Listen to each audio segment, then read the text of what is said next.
What's going on, guys? Coach Chris here with Forge Through Faith.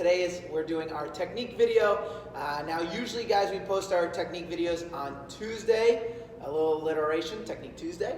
But to be quite frank, it just got a little tough to film those videos and get them posted for Tuesday.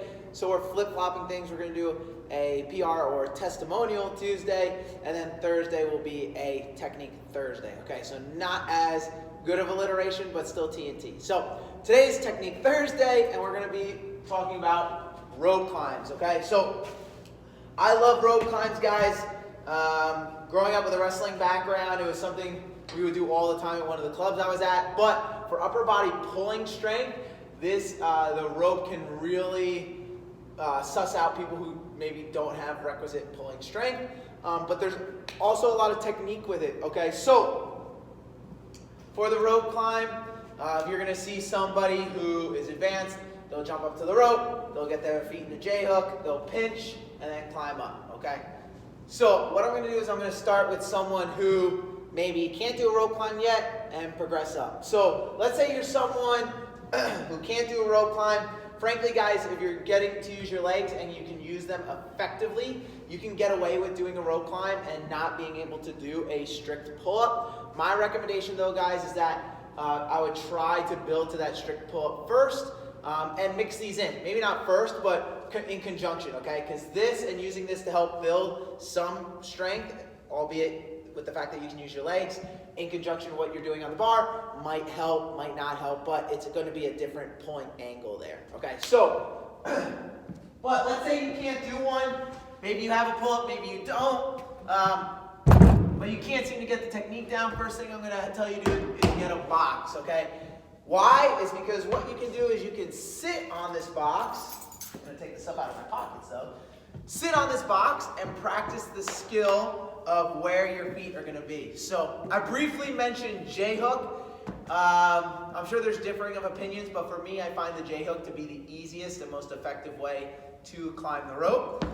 So what I do is I use the box to get your feet in the proper position for the J-hook. So for a J-hook, guys, you're going to want to pull one leg up. I'm a righty, so I like to use my right leg as the top leg. You pull your knee high, and then the rope snakes on the inside of your knee and the outside of your foot, okay? Why is this important? Is because you need kind of that cross tension for the J-hook to work, and your bottom foot, so for me, the left foot, will come up, scoop, and pinch on my other foot, okay? When you do that, the rope makes a letter J, thus the J-hook. So, rope inside the knee, outside the foot, other foot comes and pinches, and then as you're training or as you're figuring this out, you'll pinch hard, stand up. Okay, so yes, I'm swinging a little bit, but that's going to train. Okay, again, find a box, proper position with the feet, pinch. Does it work?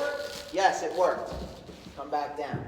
All right, so that's a really easy drill. Honestly, guys, it's something you can do on your own before or after class. Get a box, get a rope. Okay. Get my feet in the right position, pinch the rope, stand, okay? A lot of people make the mistake, though, guys, of not bringing their knee high enough to their chest. So they might be sitting like this, they scoop their foot, right? And then they stand, and they kind of slide back down, or they're like barely off the ground. That's a problem because as you're climbing, guys, this motion, where you can release your feet and pull your knees to your chest, is super important. That's what's going to allow you to climb the rope. So we got to really focus on pulling with those lower abs and that hip flexor to basically get your knee up to your chest. If you've been in CrossFit class before, a modification for a toes bar is a knee to chest. So knees to chest, swoop, pinch. Okay? Then what you do is when you stand, you obviously are getting higher, so you can climb your hands up, pull your knees to your chest. Okay, so let's say you've mastered the feet. All right, I don't need this box anymore because I've mastered my feet. And you have the requisite upper body strength to at least hold your body on the rope. My recommendation would be grab the rope. Okay, I'm here. Pull my knees to my chest, pinch, stand, climb your hands up, and then come back down. Okay. So this rope is not super high, the one I'm demonstrating on. But let's say you're a smaller person, 15-foot rope. You do that, you move your hands up. You've never been that high before, you're a little nervous, just come back down, okay? Come back down, get set again, grab high on the rope, pull that knee hard into your chest, kind of crunch up like that, extend your legs, and climb your hands up. And maybe just do that back and forth until you feel more comfortable with the skill, stronger in the upper body, and then you progress up the ladder to the top of the rope, okay? Now, you've gone from beginner, needing to work on the skill and the strength, to an intermediate. You have the skill and the strength, and we're working on just getting that height to the top of the rope. Now you can climb the rope. Now, as you get more advanced, how do you get more efficient and more effective in climbing the rope? So, couple key things. When you're climbing the rope, you have the start, where you're on the floor. You have the ascent, where you're climbing up the rope, and the descent, where you're coming down. You can do certain things in each phase of that to become faster and more efficient at the rope climb. Some of them are going to seem pretty self-explanatory, but there are people out there that feel nervous maybe doing that or just haven't even practiced it. Okay, so from the start, something that's super simple is jumping, okay? You might be at a competition that maybe they don't allow that or whatever the case may be. 99 times out of 100, you're going to be able to jump. Take advantage of it. So what I recommend is you start back, take a step, and jump up as high as you can to grab the rope. I just went from here, needing to pull from here, to maybe go a foot or two closer to the top. Okay? Closing that gap to the top is going to make it a faster climb. Once we do that, how do we shorten the number of pulls we're going to do?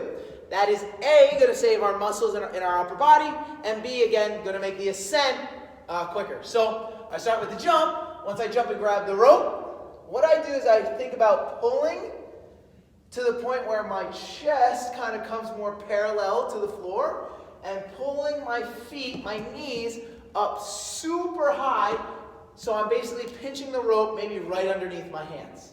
Okay? I'm going to explain, I'll demonstrate on the rope, it's hard to kind of maybe picture it, but what I do is I pinch right under my hands. So then as I straighten my legs, on a regulation size rope, I might only have one more pull. Maybe I could do it in one pull with the jump, right? And now that took me way less time and way less energy to get to the top. So what does that look like? Again, I jump to the top, or I jump up, I lean back. I pinch my feet higher near my hands. I climb my hands up. I'm at the top. Okay? So it's a little awkward because I'm demonstrating and explaining, but you can see how I jumped up. I pulled and leaned back, pulled my knees into my chest, pinched my feet, and then as I extended, I'm at the top. Okay? So the start on the floor, the ascension up the rope, and the descent. I found the first two were super easy for me to get and understand conceptually. The third one was hard. But at the elite level, that was the difference, okay? Some of you might remember years back, I think it was maybe 2014, Rich Froning's last individual year.